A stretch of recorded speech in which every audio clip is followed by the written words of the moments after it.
قول نمبر 261 بے وفا ساتھی۔ بسم اللہ الرحمن الرحیم۔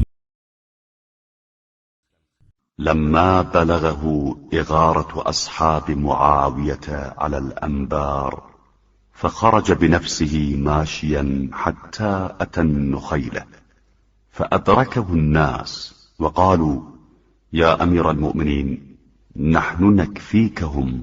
جب آپ علیہ السلام کو اطلاع دی گئی کہ معاویہ کے اصحاب نے انبار پر حملہ کر دیا ہے تو آپ علیہ السلام بنفس نفیس نکل کر نخیلہ تک تشریف لے گئے اور کچھ لوگ بھی آپ علیہ السلام کے ساتھ پہنچ گئے اور کہنے لگے کہ آپ تشریف رکھیں، ہم لوگ ان دشمنوں کے لیے کافی ہیں۔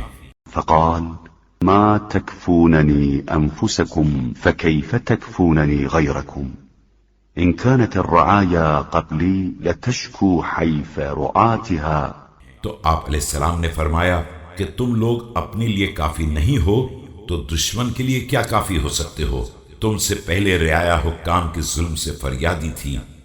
وإنني اليوم لأشكو حيف رعيتي كأنني المقود وهم القادة أو الموزوع وهم الوزعة۔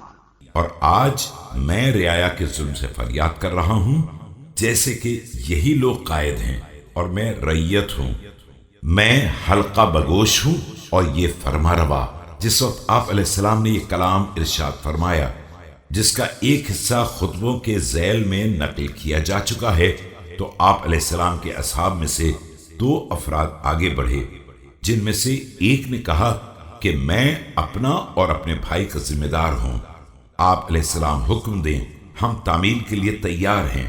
آپ علیہ السلام نے فرمایا وأين تقعان مما أريد؟